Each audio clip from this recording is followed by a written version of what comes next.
Russia is losing in Ukraine, and we don't just mean the war. Russia is losing itself.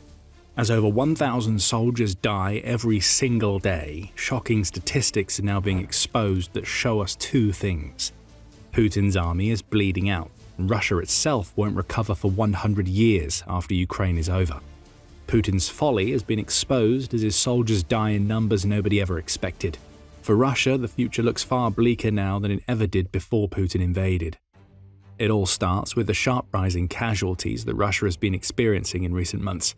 According to the Financial Times, both Ukrainian and European officials say that more of Russia's soldiers are being killed or are going missing in action than ever before, which has the knock-on effect of making every Russian offensive that follows weaker than the one that came before. Over the long term, Russia is putting itself in a position where the entire country will be on the verge of collapse over the next few decades. But we'll get to that. First, let's look at the numbers to see if they are as bad as the Financial Times claims. Spoiler, they are. In February, the Ukrainian military's commander-in-chief, Alexander Syrskyi, revealed two things. One, Russia had lost 31,700 of its soldiers in January alone. And two, Russian recruitment levels are nowhere near as high enough to replace that meat that Putin had fed into the grinder. These losses add to those experienced already during a 4-year war that has cost Russia over 1.2 million soldiers. In 2025 alone, United 24 Media says Russia is estimated to have lost 415,000 soldiers, which amounts to an average of 35,000 casualties per month. It looks like Ukraine slowed down in January, but nothing could be further from the truth. The 415,000 soldiers figure relates to casualties, which include deaths, injuries, captures, and desertions. As for the 31,700 Russians eliminated in January, these are supposedly all deaths. Ukraine's drones were busy during the first month of the year, and every single one of these losses has been filmed by the drones that caused them, with that footage all being uploaded to Ukraine's Delta system, which enables verification. You don't need to be a maths whiz to see that 31,700 soldiers dead in January amounts to more than 1,000 losses per day. 1,022.6 if we're being precise. We throw in the 35,000 casualties per month seen in 2025, and the number, including other types of losses, is likely over 1,160. The other remarkable thing that Syrskyi mentions is that Russia's loss rate is now so high that it's losing soldiers faster than it's able to replace them. January saw Russia deal with a 9,000 soldier shortfall on the recruiting front, which means that Ukraine has turned a major corner. It's going to keep on doing what it's doing. Only now, what previously seemed like a limitless supply of Russian manpower is starting to wane. Each time Ukraine eliminates more than Russia recruits, Putin's overall invading force is weakened substantially. So is Russia as a whole. You'll soon see why. Why doesn't Russia just recruit more soldiers then, you may ask? It's a logical question. The Kremlin has shown many times that it's willing to splash its cash to hire more cannon fodder for Putin's war. However, that approach is starting to fail, as many of those who were desperate enough to take that money have already been churned up, leaving Russia with a decreasing pool of potential soldiers to hire from. Not enough Russians are being induced to fight in Ukraine by the enormous payouts on offer, forcing Moscow's army to recruit a higher share of accused criminals, pressure conscripts into signing contracts once their mandatory service ends, and redeploy wounded soldiers. The Financial Times reported on February 10th. And if Russia had been paying attention, it would have known that a recruitment crisis was looming. In 2025, Russia's new military recruitment figures had already dipped, the Moscow Times said in January. Not by much. Russia itself set a goal of 422,000 new soldiers, according to Putin's favorite mouthpiece, and it claims to have exceeded that goal by 704 people. But the quote was far lower than the 450,000 Medvedev claimed that Russia recruited in 2024, and hitting 422,000 was a result of Russian recruiters being forced into overdrive to pull the dregs that are now filling the battlefield in Ukraine. Adding to all of the deaths that Ukraine's drones are causing is a record-breaking desertion rate among Russia's soldiers. According to United 24 Media, 70,000 of Russia's soldiers were expected to abandon their units by the end of 2025. A little bit of math shows us that this is about a sixth of the total that Russia recruited for the year, and that is yet another problem Putin faces. The Financial Times says that desertion rates in Russia are now at their highest point during the war, suggesting that the non-combatants and desperate people that Putin is press-ganging into the Russian military are waking up to the fact that big payouts don't mean much when you have an entire body full of drone shrapnel. Speaking of desperate people, that phrase pretty accurately describes the Putin cronies running around the Kremlin right now. They know that they have to keep the recruitment numbers up hook or by crook, Their glorious leader demands it, and they all know that there are a lot of windows in Moscow out of which they could end up taking an unfortunate tumble if they don't give Putin what they want. So what we're now seeing in Russia is an increasingly frantic attempt to recruit people, and by people we mean literally anybody who is still willing to take the big payday that Russia offers. The Financial Times already touched on this with its mentions of the criminals and the wounded. With over 1,000 of its soldiers dying daily, Russia's attempts to recruit are getting ever more drastic.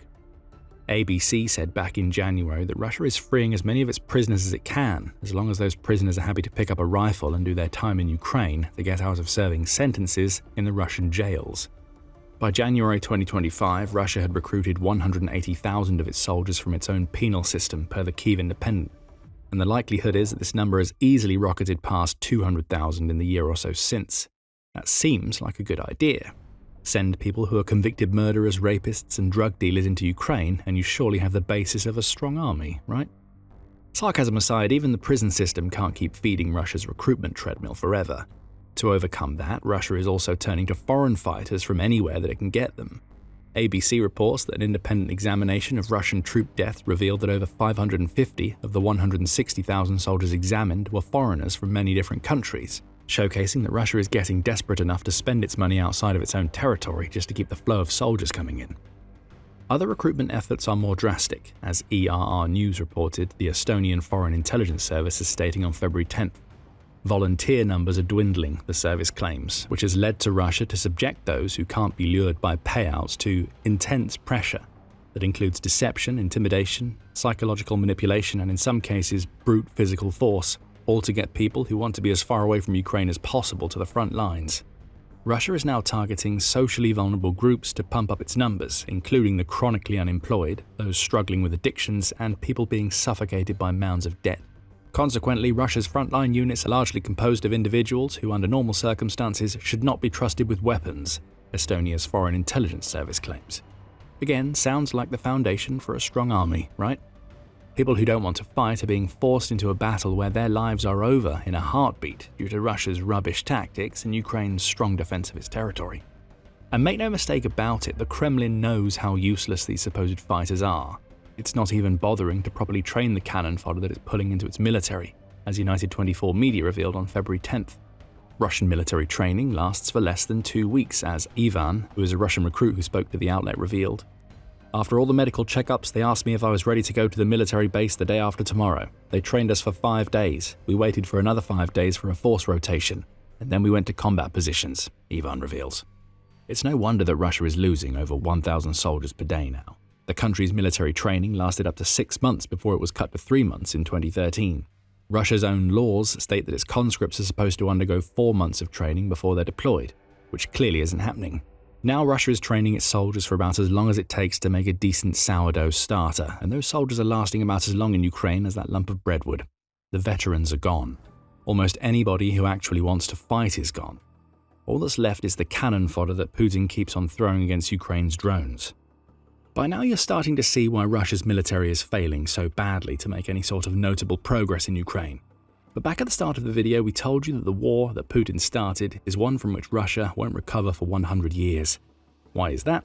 Well, to answer that question, we need to go all the way back to the start of Putin's time as Russia's president. The former KGB agent was, well, not fresh-faced and doe-eyed, but perhaps not quite as aware of the demographic and population storms into which he was walking than he needed to be.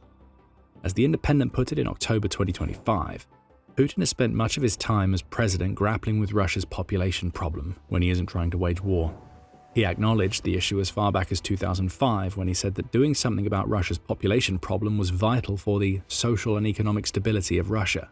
He said something similar in 2019, noting that Russia was haunted by a population problem that Putin still hasn't solved. And in the same month that The Independent published its article, Putin had been banging the population drum again by emphasizing how raising Russia's birth rate was essential to the entire future of the country. Of course, he said all of this while about 1,000 potential fathers were dying in Ukraine daily. But Putin was never one to let his own poor decisions get in the way of good proclamation. None of the initiatives that Putin has implemented since coming to power has helped in the long term. The period of economic prosperity that Russia enjoyed during the early years of Putin's reign helped, sure. The country's birth rate climbed from 1.21 million children per year in 1999 to 1.94 million in 2015, but it's plummeted again, declining annually since the peak. 2024 brought with it just 1.22 million births, placing Russia right back where it started when Putin came to power. And the country's population has been on a slow and steady decline since the collapse of the Soviet Union. In 1990, Russia had a population of 147.6 million. Now it's 146.1 million, and that's including the 2 million that Russia counts from its illegal annexation of Crimea. But what does this have to do with Russia not recovering for a century? Let's fast forward to 2100, a little over 100 years after Putin took power. Russia is being impacted more by a general global trend of people having fewer children than many other nations. According to the Institute for Human Sciences, the United Nations is anticipating that Russia's population will have dropped to between 74 million and 112 million from what it is now. In the world of tomorrow, Russia will be a territorial giant and a population dwarf. That is what Putin understands. Russia's population will not only be much smaller than that of China, India, or the United States, but also half that of Brazil and Ethiopia, and 1/3 that of Nigeria and Pakistan, the Institute says. This is a problem that is a century in the making for Russia, and the country is a quarter of a way to getting there. Now let's add a brutal and attritional war to this natural crisis, a war that has cost Russia over 1.22 million of its own people, almost all men, already. A war that is still costing over 1,000 per day. A war that former Forbes contributor David Axe says could take Russia up until 2256 to win, at the cost of 101 million souls if advances continue at the rate seen back in May 2025. What impact do you think that enormous loss of potential fathers will have on Russia in 100 years? It's far from a good impact on the population front, and Russia's declining population feeds into a lot of other issues that look set to wreck the country long after Putin breathes his final breath. As the Carnegie Endowment points out, Russia went through something pretty similar on the birth rate front during the collapse of the Soviet Union. However, the problems caused by low birth rates were mitigated by influxes of Russian-speaking citizens of the former Soviet republics that moved to the motherland from their former homes. Russia no longer has that get-out-of-jail-free card. Sure, people still immigrate to the country, but they aren't Russian speakers, and those potential immigrants now have more options. The endowment points to laborers from Central Asia who once moved to Russia in massive numbers. There are now between 3 and 3.5 million of this particular demographic in Russia, when there was about double that number between 2012 and 13. Russia is in a catch-22 here as well. More immigrants from Asian territories results in the Russian sense of identity being chipped away. But when immigrants from other countries are leaving, as they've done in their millions over the past decade or so, Russia loses its labor, which causes massive economic problems. Russia was already running out of the people it needs to work at home. Losing over 1,000 soldiers a day in Ukraine only accelerates that process, feeding into a population crisis that has been a century in the making. We're already seeing an impact on Russia's economy that is directly caused by Putin's invasion. Speaking to Forbes in October, the Associate Director of the Atlantic Council's Eurasia Center, Andrew Danieri, said, "Russian men in their 30s are by far the largest casualty demographic on the Russian side. These are men who would soon be entering their prime salary-earning years. Instead, the volunteer soldiers, known as kontraktniki, have chosen the huge initial payouts offered by the government for fighting and dying in Ukraine. It's the dying part that matters. Every dead 30-something is a Russian who can't start a family, or one who leaves a family behind. It all feeds into the massive population crisis that Russia already has, and things are only going to get much, much worse for Russia over the next 75 years or so. Russia has already burned through its skilled soldiers. Most of what the country sends into Ukraine is cannon fodder now. Some of those that Russia has lost and continues to lose had other skills. Some may have been engineers who could have helped Russia to develop its infrastructure. Others may have been semi-skilled laborers that Russia needs for factories that are only operating at 81% now, and will continue to see declines as more of the talent pool and the money dries up. Putin's war isn't just killing over 1,000 soldiers per day, it's killing workers, it's killing husbands, fathers, career men, moneymakers, mines, and everything else that a country needs to thrive well into the future. Sure, Russia as an entity will survive the next century, probably, but it will do so having watched emerging global powers like China and India fly right past it, all for the sake of Putin's territorializing fantasies. It all comes down to a simple question: who is going to rebuild in Russia? It isn't going to be the people that Putin is sacrificing for his own misguided ambitions. They won't be working, having kids, or doing anything that could save Russia from the fate that seems inevitable by 2100. It won't even be Putin, Russia's president, who is 73, and unless he intends for Russia to use an ever-rotating cast of body doubles to feign immortality, he isn't going to be around all that much longer. Let's bring things back to the battlefield. The reality is that the sheer scale of Russian deaths we're seeing now isn't going to get any better. Ukraine's defense ministry has set a target of 50,000 Russian soldiers killed per month, which will only exacerbate a recruitment crisis that is born from Russia no longer having as many people who are willing to fight for the Putin paycheck. Every one of those deaths will also contribute to Russia's population problem in the ways we've just described. Ukraine stands a good chance of hitting this target if what we see now on the battlefield is any indication. Russian offensives are already weakening. At its current pace, it will take Russia at least 2 more years to fully occupy the Donbas region for which it's fighting right now, per the Deep State UA monitoring project. That's 2 more years of constant death that, at a rough estimate based on what Russia has lost so far, will cost the country another 600,000 or so people. Probably more, given that Russia's large mechanized assaults are mostly a thing of the past. Russia ran out of armor before it ran out of people. It's using dismounted infantry to make minor gains, with infiltration tactics that often result in yet more death now being the norm. When the so-called special military operation failed, Putin made a bet. If Russia applied enough pressure, Ukraine would crumble. That bet is now lost, says Michael Kaufman of the Carnegie Endowment. Putin's bet has been that sustained pressure across the board is going to eventually lead to a collapse on the Ukrainian side. But the way Russian forces are fighting simply won't generate operationally significant breakthroughs, Kaufman says. All we can ask now is how long will Putin keep all of this up? The longer the Ukraine war goes on, the worse Russia is going to look by the end of the century. If Putin keeps chasing after the failed bet, Russia might even get to its anticipated population a lot faster, spelling doom for its economy, its military, and its people. Putin's army is bleeding out. Russia itself is doing the same. Putin wanted an empire, and he's created a collapse. Economic strain, increasing desires for separatism, and vanishing geopolitical influence are all also contributing to the fall of Russia. You can find out more about how Putin has sealed his country's fate in our video. And if you want to see more, subscribe to The Military Show for your daily dose of Ukraine war analysis. And thank you for watching.